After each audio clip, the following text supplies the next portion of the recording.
خب ما آغاز میکنیم از تحلیل و بررسی رقابت دسته‌های اتلتیکو و بارسلونا. بازی اول با حساب 2-0 در کامپ نو جنببست گردید و شاید بسیاری‌ها در اون رقابت انتظار داشتند که دسته بارسلونا در بازی اول پیروزی به دست آورد که همین بازی آسان‌تر شود برایش. албатта ин гуна фикрҳо пеш аз бозӣ хеле зиёд садо медод, чунки таҷрибаи талхи бозии барселона дар ҷом муқобили атлетико аз он шаҳодат медод ки барселона набояд дар бозии якум ба хато роҳ диҳад. Аммо амалан мо тавре дидем дар бозие ки воқеан ҳам аз нигоҳи омури XG, аз нигоҳи зарбаҳои рост ҳам агар баҳо диҳед, барселона ҳеҷ камоӣ надошт, ҳатто беҳтар буд аз атлетико. аммо натиҷа ин аст ки 2-0 онҳо дучори бохт мешаванд ва ҳамон хатоҳо, ҳамон иштибоҳое ки қаблан буд такрор мешуд, аз ҷумла дар мавсими 2023-24 корти сурхи Араухо мавсими гузашта, ҳамчунин дар нимниҳои зидди Интер бозие ки буд ва ин мавсим ҳам боз корти сурхе ки мо барои Кубарси дидем, он тақдирсоз шуд дар натиҷаи ниҳои ҳамин рақам. Хабарҳо баъдан довар шуд ва ин чиз ҳам метавонад то ҷое ҳуқуқи ҳакамии бозиҳо дар Лигаи Чемпионҳо дар мавсими ҷорӣ маҳрум шуд ва ин чиз ҳам метавонад то ҷое агарчи мухлисону филику мавсими ҷорӣ маҳрум шуд ва ин чиз ҳам метавонад то ҷое агарчи мухлисону филику бозигаронро сафедам кунад, валекин иқтидори онҳоро дар бозии ҷавобӣ хоҳем дид ки онҳо то куҷо метавонанд маҳз дар пасманзари ин мушкилотҳо боз ҳам метавонанд қудрати нишон диҳанд. мо албатта агар ҳамон бозиро ба хотир орем, бояд ягоне аз мо гӯем шаку шубҳа надошта бошем нисбати корти сурхе ки ба Кубарси нишон дода шуд. Онҷо дар аввал довар аз чӣ бошад ки корти зард нишон дод ва баъдан рафт ба назди монитори вар ки онҷо корти сурх буд ва боз чанд ҳолати дигар ҳам ба мухо пайвастанд, аз ҷумла дар ҳолате ки дифоъгари Атлетико тӯбро бо дастони худ дар дохили ҷаримагоҳ гирифт. Бисёриҳо ишора мекунанд бояд онҷо пеналти гузошта шавад. Умуман аз гӯем ки нигоҳи сирф қоидаи футболӣ дар мон ҳол бояд пеналти гузошта мешавад. бале асосан эътироз маҳз атрофи ҳамон ҳолат аст ва бисёриҳо қайд мекунанд ки доварон на танҳо ба таври ҷиддӣ муносибат накарданд, ҳатто баррасӣ ҳам накарданд ҳамон ҳолатро ки эҳтимол аст онҷо қоидаи бозӣ вайрон шуда бошад. вале фикр мекунам барселона бо он иқтидор ва зарфияте ки дорад, акнун дар бозии ҷавобӣ ҳаракат мекунад, онро ҷуброн кунад ва ишораҳои охире ки ҳам футболбозон ҳам дар маҷмӯъ мухлисон тарафдорони барселона доранд рабт дорад ба ҳамон як саҳнаи бисёр хотирмоне ки дар баскетбол қаблан буд бо роҳбарии Леброн Ҷеймс ва он камбеки таърихие ки аз 3-1 ҳисоби силсилаи бозиҳои финалиро 4-3 мекунаду дар ниҳояти кор дастаи Леброн Ҷеймс қаҳрамони Лигаи миллии баскетболи амрико шуда буд ва фикр мекунам барселона яъне худро рӯҳан ба камбек омода карда истодааст. бале ва ҳатто Ламин Ямал дар ҳамон саҳифаҳои иҷтимоӣ худ расмро иваз кардааст ба расм бо ҷоизҳое ки Леброн Ҷеймс дар ҳамон мавсим хуб ба даст овард. Мо албатта бозии як ҳафта пеши ин дастаҳоро бори дигар ба хотир овардем, корти сурхе ки ба Кубарси нишон дода шуд ва он ҳолате ки Хулиан Алварес тавонист онро бо гол анҷом бидиҳад. Акнун бевосита ба рақобати дар пешбуда агар мутаваҷҷеҳ бигардем, саволи нахустине ки дарҳол ба шумо дода мешавад, ба Барселона камбек бовар дорем?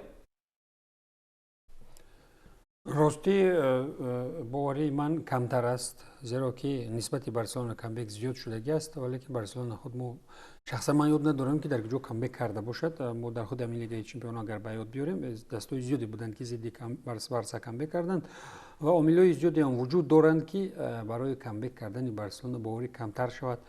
мушкилоти хати дифоъ, набуди бозигароне ки дар хати дифоъ дар ҳайати аввалия бозӣ мекунанд, рақобати сафарӣ ҳамчунин ин чизҳо метавонанд то ҷое таъсир расонанд ва бубинед Атлетико Симеоне чугуна ба ин бозӣ махсус барои ин бозӣ дар чемпионати Испания кулли бозигарони асосиро ба истироҳат фаро дод, яъне ки ӯ диққати асосиро хоҳад дод, бо автобус бошад, бо троллейбус бошад, бо чизе набошад, ӯ мехоҳад ки маҳз дар ҳамин Лигаи Чемпионҳо тамоми нерӯро масраф кунад, зеро дар Ла Лига чӣ тавре мо мебинем на Реал ва Атлетико имкониятшон ба маротиб камтар аст ва ман хулас ки боварии андак камтарро ҳам дорам.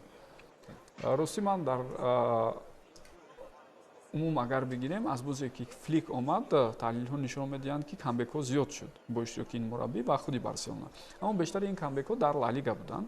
در بازی های الهیده در رفت یک رقابتی که برای مثال خودی بارسلونا در حساب خفا میموند بعداً پیش گذاشت. اما از نتیجه دو بازی کامبک رو ما نه همه وقت با اشتراک دسته بارسلونا میبینیم و چند عامل هست در مجموع برای آنکه کامبک صورت گیرد. پیش از همه گل زود هنگام هدف رساندن این در آغاز قسم یکم و بعداً با در نظر داشته حساب شد در قسم دوم بازی گل دیگر طلب کرده میشد.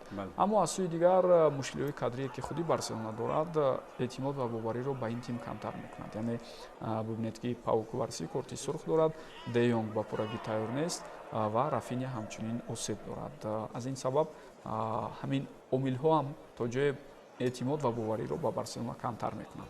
یک دفاعگر دیگر به نظرم در دور آخری هم اوسیب گرفت در ژرار مارتین. بله در بازی با اسپانیول. بیاید با یک جهتی که در آن دسته بارسلونا در موسم کنونی در سطح عالی بازی میکند، من البته درباره خط حمله گفته ایستادم، درباره اون حرف زنیم. ببینید که سیستمی که یا نظام بازی که فلیک دارد از هجوم کننده و از گل ها وابستگی کلان دارد، چون که اگر اونها گل نزنند بارسلونا با اون شکل بازی که دارد حتما گل میخورد، چون که خیلی خوشحال بازی میکند.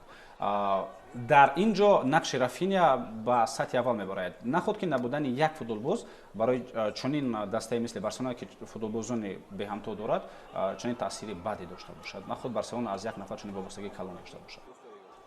اکنون گپ درباره اون میرود که واقعا هم دسته‌های مثل بارسلونا سیستمی معین دارند و میتوانند نبودن چنین فوتبالبازان را جبران کنند.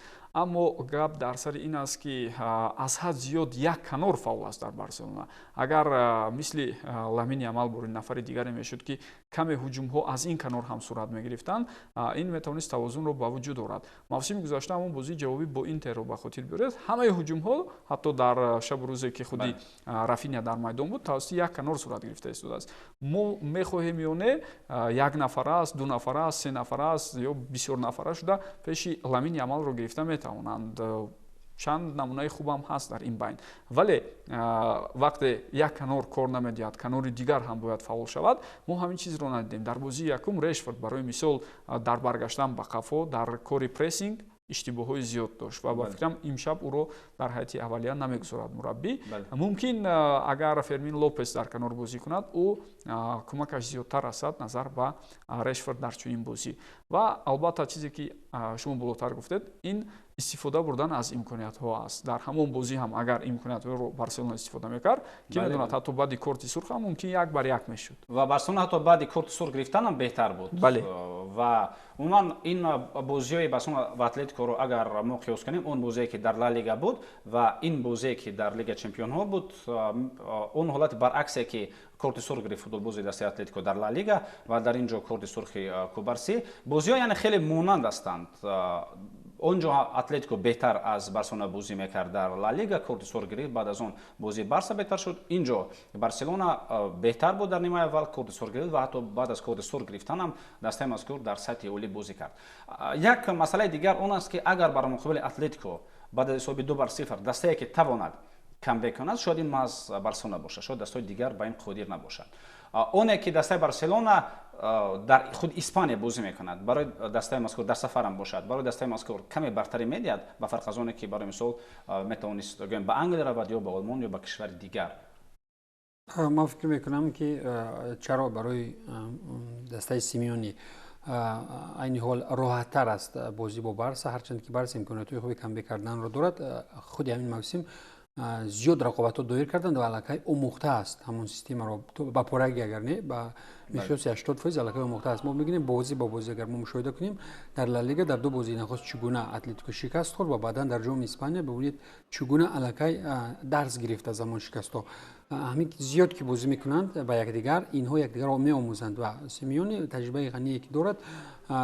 بعد از جام اسپانیا بازی رفت و برگشت رو شما اگر نگاه کنید در لیگ چمپیون‌ها بازی چگونه تماما صرف به سمت اتلتیکو توپ خورد. از لحاظ نتیجه اگر از رفتی منظره بازی اگر یک طرف مونیم، این آموزشی که بازی طولانی بین همدیگری که اینها دارند، همین رفتی آموزش تاثیر میرساند به سطحی برآمد بارسا و از سیمیونی از این چیز به خوبی استفاده میبرد. و اونی که پرویز هم اشاره کرد، زیاد سرباری زیاد در کنار لامین یامال او رو به حد خسته و بیمار میگرداند. هرچند که میرزبری مسی هم میگویند او را هرچند که 4 کس را هم گذرد، لیکن در دوام 90 دقیقه به طور برابر با هم خیلی سرباری شدید 4 کس با سری او هم خیلی بازی کردن بسیار هم ناممکن است برای بازیگر جوانی که در تجربه بزرگ ندارد. این عاملایی هستند که سیمیونی با تجربه غنی خود از این چیزا استفاده میبرد و زیاد برخورد شدن این دستام از کمک میکند. اگر یگان دسته دیگری کشوری دیگر میشد هم کم بکردن و سونتر میشد، هم برایشون عموما بازی را راه اندازی کردن ممکن میشد، یعنی که از روی منطق و از روی فلسفه اگر شخصا به طور انفرادی به گذار کنیم. بله. خب ما اگر بیشتر اکنون از بارسلونا گذشته به اتلتیکو متوجه بگردیم، حساب 2-0 در بازی اول برای دسته مذکور برتری زیاد می‌دهد. این یک. دوم اون که اتلتیکو در متروپولیتانو در میدان خانگی خود بازی میکند. کدام شکل بازی رو باید سیمیونه انتخاب کند که تواند همین 2-0 رو حفظ کند؟ همون گویم که اتلتیکوی 10 سال پیش رو باید ماند یا کم کم به حمله رود؟ اصلا اتلتیکو در خاطرتان باشد تجربه گذاشتن از بارسلونا رو در لیگ چمپیون ها دارد. همون موسم 2000 اگر خطا نکنم 16 و 17 بود، وقتی در چهارک نهایی بعد از کامبکی که زیدی PSG دسته بارسلونا در 8 نهایی داشت، در چهارک نهایی ماس اتلتیکو بود که بارسلونا را از دمای رقابت ها محروم کرد. اگر در سر این است که در عموم اگر بگیریم دسته مذکور خوب کارهای کرده میتواند که بعضی تیم‌های دیگر از اون شاید نبرند. گپ در سر این است که اتلتیکو میتواند 5-0 هم بازی کند، 4-6-0 هم بازی کند، یعنی بدون حمله‌گر حتی اونها میتوانند بازی کنند با پایان فراوردن با پرگی دو فوتبال بازی خطی هجوم رو، یعنی همه به خط دفاع برگشته کمک خود را میرسونند و در لحظه ضروری در عکس الهجوم حتی دفاعگران کناری هم به اتلتیکو کمک رساندنشون ممکن. البته اتلتیکو اون اتلتیکوی 10 سال پیش از این نیست، چون که اونجا در دفاع مشکلی دارد. در اونجا دفاع او واقعا هم عالی بود و من فکر میکنم همون دوره ها یکی از لیگ چمپیون ها رو حتما باید اتلتیکو به دست می آورد، یا 14 یا 16. بله، چون خیلی راهی با شرفانه رو طی کرده بود تا فینال ها.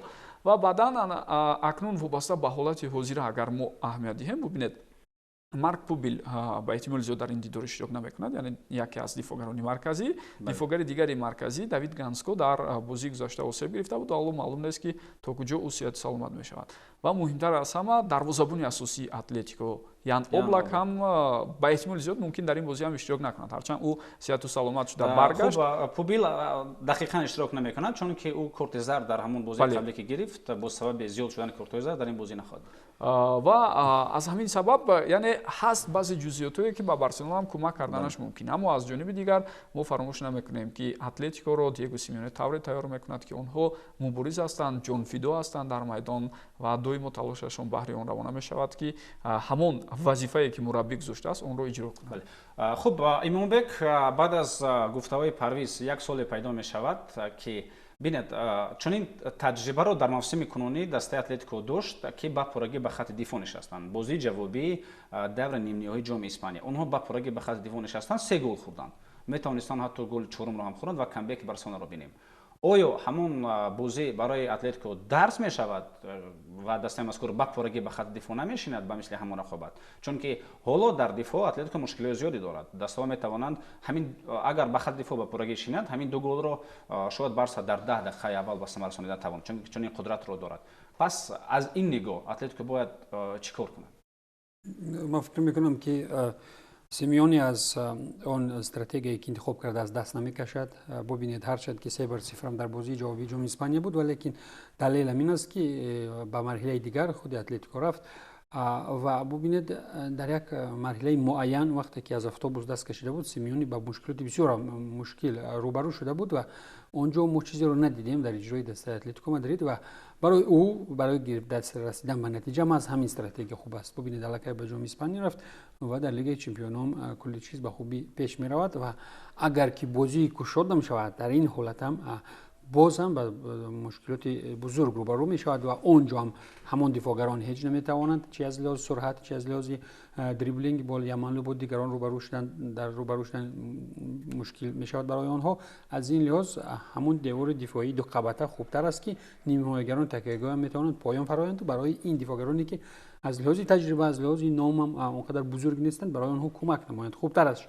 همین است همین استراتژی دفاعی و با پیوستن با هجوم طریق عکس الحمله که هم سیارلوت خوب است در این حالت هم الوارز خوب است و هم گریزمان هم از این چیز میتواند به خوبی استفاده برد. بله و اگر ما بازی قبلی این دسته رو در لالیگا به خاطر آوریم بارسلونا توانست البته اسپانیول رو شکست بدهد و این زمان فرقت 9 امتیاز دارد از ریال مادرید، اما اتلتیکو قسم بیشتری فوتبالبازان اساسی با استراحت فرا خوانده شدند. بازیکنان جوان وارد میدان شدند، آنها از سویلیا با شکست روبرو گردیدند. یعنی امروز فوتبالبازان محوری دسته اتلتیکو میتوانند با قوه تازه با میدان وارد شوند.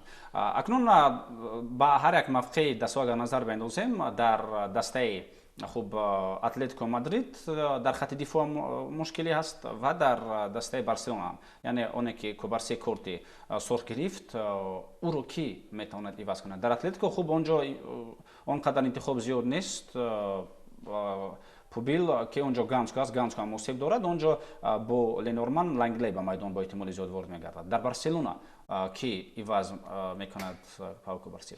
ҳолати барселона аз ин дида боз мушкилтар аст, чунки дифогари дигар жерар мартин осеб гирифт дар рақобат бо дастаи испаниол ва инҷо эҳтимолан мо мумкин Эри Гарсияро бо ҳамроҳи Араухо дар маркази хатти дифоъ бубинем, дар канори рост Жюл Кунде бозӣ кунад ва агар чунин интихоб шавад, саволи дигари асосӣ ин аст ки дар маркази майдон ҳамроҳи Педри кӣ бозӣ мекунад, чунки инам бисёр муҳим аст. Онҷо футболбози ҷавон Бернал ҳаст ва ин ки Гавиро мумкин истифода барад мураббӣ ва варианти аз ҳама идеалӣ ва хуб ин албатта аз дақиқаи аввал бозӣ кардани Френки де Йонг, аммо тавре мо медонем ӯ пурра омода нест, шояд ба ислоҳ риск мекунанду ӯро мегузоранд. Дар ин сурат боз ҳам ба канорҳои хатти ҳуҷумам таваҷҷӯҳ кардан дар кор, чунки онҷо барои мисол мумкин аз чап худи Фермин Лопес, аз рост Ламин Ямал бозӣ кунад.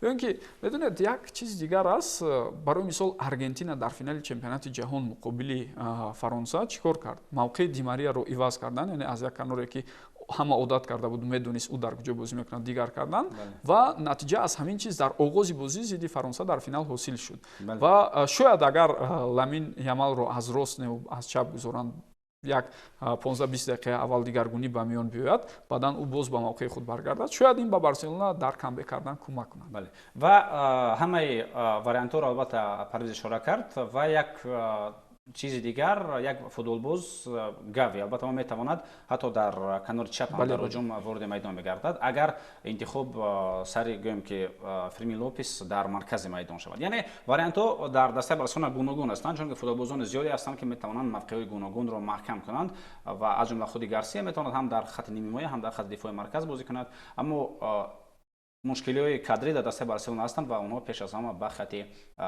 дифоъ рабт доранд. Хуб дӯстони арҷманд, як факт, як далел дар бораи дастаи Атлетико Мадрид ки дар майдони худ дар Метрополитано ва қаблан дар Висенте Калдерон дастаи мазкур дар марҳилаи плейофи Лигаи Чемпионҳо зери роҳбари Диего Симеоне ҳеҷ гоҳ ба шикаст рӯбарӯ нагардидааст. Ин албатта боз як нуктаи дигаре ки на ба нафъи дастаи Барселона мебошад.